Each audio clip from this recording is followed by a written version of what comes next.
janela de transferências frustrada, mas infelizmente dentro das expectativas. Bora conversar um pouquinho? Antes de mais nada, como já é de praxe, deixa eu me apresentar, vai que tu sejas novo ou nova por aqui.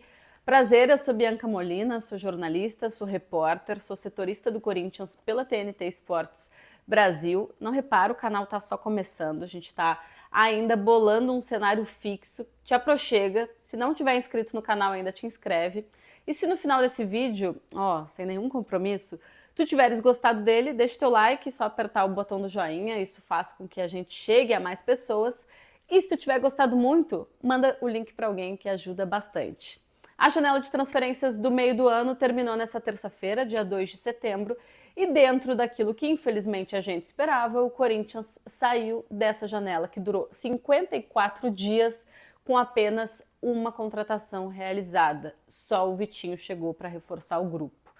E aí a gente pensa, é um cenário diferente do início do ano. No início do ano, o Corinthians também contratou um só nome, vocês devem lembrar, foi o Andileri. Ele chegou para reforçar o time no Campeonato Paulista. Naquela ocasião até virou quase que um titular absoluto, né? Já chegou dando assistência e tal. Só que naquele momento o Corinthians, é verdade, tinha já problemas financeiros, é uma realidade das últimas temporadas, mas só fez uma contratação pontual por entender que o grupo se bastava, que seria um grupo competitivo, um grupo com opções e que precisava exatamente ou da figura de um lateral esquerdo titular ou um reserva imediato para o Bidu, enfim, que foi o que aconteceu, né? Primeiro o Andileri assumiu ali como titular absoluto da posição, depois acabou virando uma opção para o Bidu. Agora não, agora o que aconteceu foi o Corinthians, além de ter ainda mais dificuldades financeiras e por conta de tudo que viveu também, né, um rebuliço político, com mudança de gestão, com processo de impeachment e tal, o clube também, em metade mais ou menos desse período de data FIFA, desse período de janela de transferências, ficou impossibilitado de contratar, de fazer novas contratações em função do transfer ban dado pela FIFA. Então o Corinthians traz em 9 meses de temporada 2 novos jogadores. Um que naquela oportunidade era entendido que seria titular e o Vitinho que não chega para ser titular, nunca houve essa compreensão, ele até pode vir a ser, mas não foi uma peça trazida para, putz, esse vai ser o meu atacante ou meu jogador de meio para frente que vai estar ali nos meus 11 iniciais. Então dá pra gente ver como a situação ela é realmente diferente. Agora o Corinthians não estava se dando ao luxo de fazer contratações pontuais porque o elenco tá redondinho. O elenco não tá redondinho muito porque tá no limite. Tem ótimos jogadores, jogadores acima da média, mas a gente está vendo o que acontece quando perde 1, 2 ou 3, pior ainda, desses jogadores ao mesmo tempo. Então o Corinthians chega como o time da Série A do Campeonato Brasileiro que menos se reforçou nessa janela de meio do ano. E isso pode ser preocupante, porque a gente tem ainda quase um turno inteiro de Campeonato Brasileiro pela frente. E se a gente for pensar em Copa do Brasil, por exemplo, eu peguei uma colinha aqui para ter uma ideia de quantas contratações o Corinthians fez e quantas os adversários fizeram. Shows? Então, se a gente pensa em Copa do Brasil, o Fluminense fez 3 contratações, gastou 48 milhões. Lembrando que o Fluminense está rico pós-Mundial de Clubes. O Botafogo também está na Copa do Brasil, fez 5 contratações, gastou 164 milhões de reais. Inveja, né? Essa é a hora que o torcedor olha e pensa que inveja. O Bahia também fez 4, gastou 91 milhões de reais. O Bahia que tem por trás o Grupo City, a gente sabe que isso já aporta um dinheiro diferente para eles. O Cruzeiro também está na Copa do Brasil, fez 4, gastou 69 milhões. Quem mais? Já falei do Fluminense, já falei do Atlético Mineiro? Não, o Atlético Mineiro fez 4, gastou quase a metade que o Cruzeiro, pelo mesmo número, Cruzeiro 4, Atlético 4, Cruzeiro 69, Atlético 35 milhões. São esses? Esqueci de alguém? Bahia, o Vasco da Gama. O Vasco fez 5 e gastou só 20 milhões. E aí a gente até tá falando de situações. O Vasco é uma SAF, o Cruzeiro é uma SAF, o Atlético Mineiro tem os milionários por trás, apesar de estar numa crise.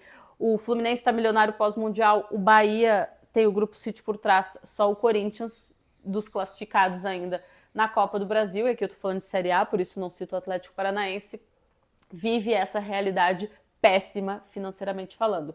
E aí quando a gente vai falar de parte de baixo da tabela, O Vitória fez 7 contratações de graça, sem gastar nada, ou seja, só luvas e salário, né? Como a que o Corinthians fez com o Vitinho. O Ceará fez 6, gastou 400 mil. O Sport fez 11, mas gastou só 2 milhões. O Grêmio fez 7, gastou 10 milhões. O Inter fez 2, gastou 22 milhões. E aí tô falando da metade para baixo, né? O Fortaleza fez 11 novas contratações. O Fortaleza tentando se repaginar, pensando numa manutenção na Série A do Campeonato Brasileiro.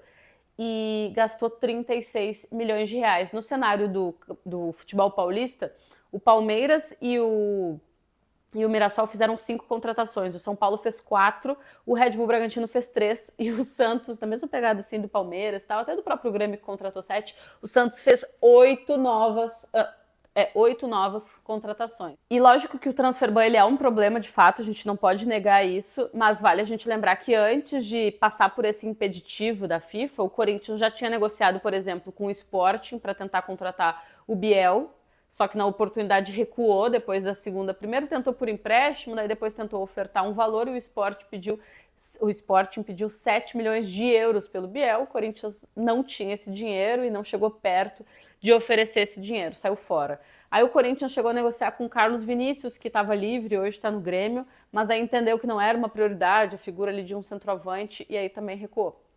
E aí, claro, depois apressou a situação para contratar o Vitinho quando viu que o transferban se tornaria uma realidade e a partir de então, desde o dia 12 de agosto até o dia 2 de setembro, encerramento da janela, 20 dias, então o Corinthians sem poder contratar nenhum novo jogador e vai ter que se virar mais do que nunca com o que tem. O técnico Dorival Júnior chegou com uma promessa, entre aspas, de que poderia contar com 4 novos reforços para fortalecer o grupo, manter o Corinthians bem no Campeonato Brasileiro e continuar na briga firme e forte do título da Copa do Brasil, acabou não tendo esse pedido atendido, até porque o Vitinho chegou, mas ele não se encaixa exatamente nas características solicitadas em um primeiro momento por um atacante, pelo técnico Dorival Júnior, que a gente sabe queria um cara mais de beirada, de mais velocidade, que não é o que o Vitinho é hoje, exatamente.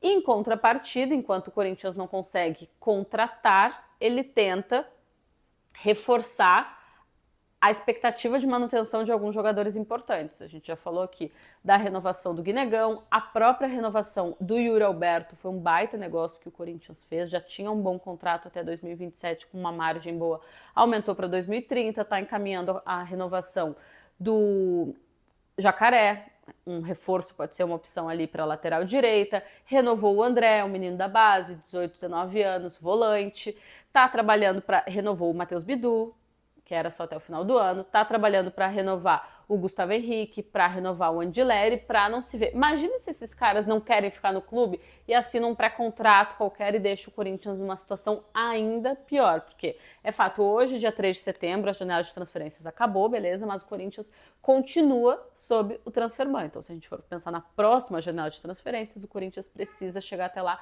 tendo isso resolvido, lembrando que tem outros casos correndo que podem agravar a situação do Corinthians perante o CAS, perante a FIFA. Os casos do Matias Rojas, do Tadjeres, por conta do Garro, e também do empréstimo do Maicon. Então o Corinthians não pode, acabou a janela de transferências e se desligar disso, e tenho certeza que não vai fazer isso porque entende a importância. Assim como é importante renovar o contrato desses jogadores. O Romero, por exemplo, tem contrato terminando no final do ano e até agora não houve uma conversa. Talvez já seja um primeiro sinal de que o Corinthians não veja tanto com bons olhos a renovação do camisa número 11. O Romero foi bastante importante nas últimas 2 temporadas, mas de fato, nesse momento não tem sido, muito porque outras peças surgiram com um pouco mais de destaque e ganhando mais minutagens por parte do técnico Dorival Júnior, né? Por isso que eu falei esses dias aqui para vocês que eu passava um pano para ele. Eu já passava um pano por ele ter pedido 4 reforços e não ter sido atendido. Chegou um e male porque não é exatamente a mesma função. Mas ainda se agravando com a situação dos desfalques recorrentes que ele tem tido, eu passo ainda mais. Gostaria de ver o técnico Dorival Júnior trabalhando num Corinthians com a possibilidade de contratar que o time teve na temporada passada, por exemplo, que contratou 9 novos caras na janela de meio de ano. A realidade seria completamente outra, né? Mas e aí, com esse elenco, com o que tem hoje à disposição, pensando em quem pode voltar ainda de departamento médico e tal, Vocês acham que dá para beliscar ali um título de Copa do Brasil? E que posição de Campeonato Brasileiro? Comenta aqui. Se chegou até aqui, não está inscrito ainda, te inscreve no canal. Estamos em período de data FIFA, então as coisas estão um pouco menos agitadas. Que bom, o Corinthians se reapresentou nessa quarta-feira, então vai ter quarta, quinta, sexta, sábado, domingo, segunda, terça de treino e também de descanso, de recuperação física para na quarta-feira fazer o jogo de volta das quartas de final da Copa do Brasil contra o Atlético Paranaense. Gostou desse vídeo? Deixa o teu like. Se gostou muito, manda para alguém que ajuda bastante. A gente volta em breve. Tchau, tchau.